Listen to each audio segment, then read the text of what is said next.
America's public enemy number one in the United States is drug abuse. In order to fight and defeat this enemy, it is necessary to wage a new all-out offensive. Today marks the 40th anniversary of President Nixon declaring a very politically enjoyable war on drugs. So what do we have to show for the $1 trillion, decades spent fighting it? Our next guest says not much, although I would argue you've got quite a bit between the prisons, the dead people in Mexico on a regular basis, and the maximized consumption of drugs. Our specialist today, Ethan Nadelmann, Executive Director for the Drug Policy Alliance.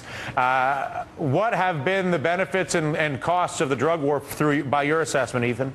Well, I think the principal benefits have essentially gone either to the drug lords who are making money off the prohibition of drugs, or to the prison industrial complex, which is getting jobs off this whole thing. Apart from that, I don't see anybody who's benefiting. I mean, drugs are as available as ever. More people are dying of overdoses. And as you just said, we're filling the prisons. Millions of Americans have been sent to prison on drug charges. Tens of millions of people have been arrested. Look at Mexico, Central America, Colombia, Africa. I mean, we've created a situation in growing parts of the world that makes Chicago, during the days of Al Capone and Prohibition, look like child's play in comparison. And when it's an unmitigated disaster. Yeah, and when you look at the bottom line for any war, in this case a war on drugs, one would think that reduced consumption would be the metric by which you would measure it. And yet, according to the latest UN report, between 1998 and 2009, during that duration, $1 trillion spent, marijuana use rose, cocaine use exploded, opiate use is stunningly higher. How can anybody argue this is an effective war when the metric of consumption is rising?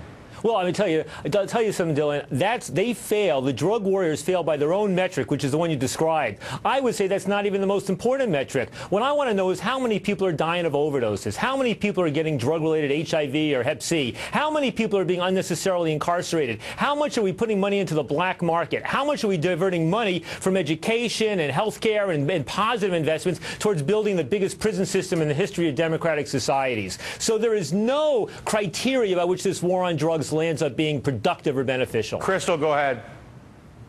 Sure. Well, I wanted to ask, not to state the obvious, but clearly the war on drugs has not ended under the Obama administration. Has it changed in any way, either ramped up or ramped down? Well, I'll tell you, in the first 18 months of Obama's administration, he made good on his 3 commitments. He said, we have to roll back these very harsh cocaine penalties, and they did that. He said needle exchange works to reduce AIDS, and we need federal funding, and they did that. And he said the federal government's got to be less involved in interfering with the medical marijuana in the states that have made it legal, and they did that to some extent. But I have to say, more and more it's beginning to look just like the same old Bush 1, Bush 2, Clinton drug wars. So I'm increasingly disappointed with where it's headed right now. Matt? One aspect of this, Ethan, that's become really popular nationally is decriminalization of marijuana. And this has really become a bipartisan issue. I mean, you have conservatives, liberals, libertarians who agree. If you could speak to that, and who are some of the most prominent voices on the right and the left who are taking your side now?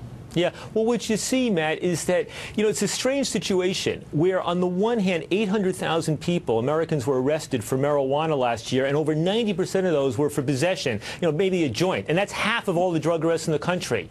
On the other hand, something like 70% of all Americans say that marijuana should be decriminalized and nobody should go to jail. And 46%, according to the latest Gallup poll, say that marijuana should be regulated like alcohol. So we're seeing a very rapid shift in public opinion about how to deal with marijuana, while at the same time law enforcement keeps enforcing the same laws over and over.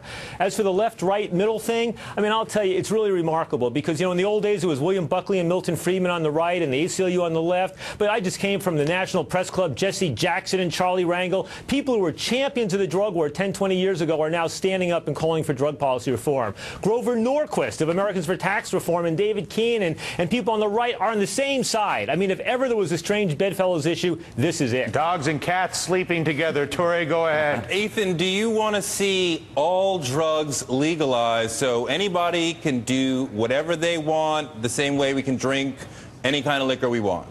Well, what I would say, Ture, is that my organization, Drug Policy Alliance, we're the leading one in the country advocating for reform. Some of our members would say, yes, legalize everything. But I'd say that the majority would say the following, and I would say the same. With marijuana, take it out of the criminal justice system. Tax, control, regulate it, more or less like alcohol. With the other drugs, treat addiction as a health issue, right? Let's no longer put people in prison for possession. And for those people who are committed to getting their drugs no matter what, whether they're legal or illegal, I would say allow them to get it from a clinic or a pharmacy. So that's not the same as saying treat all illegal drugs like alcohol and tobacco. It's not saying put them in the 7-Elevens, but it is saying we have to pull the power out of the black market. We have to drain the profits from the criminals. We have to effectively regulate this, and we have to treat addiction as a health issue, not a criminal issue. And that really is the framing, right? We're out of time, but people like to talk about this, about legalization versus prohibition.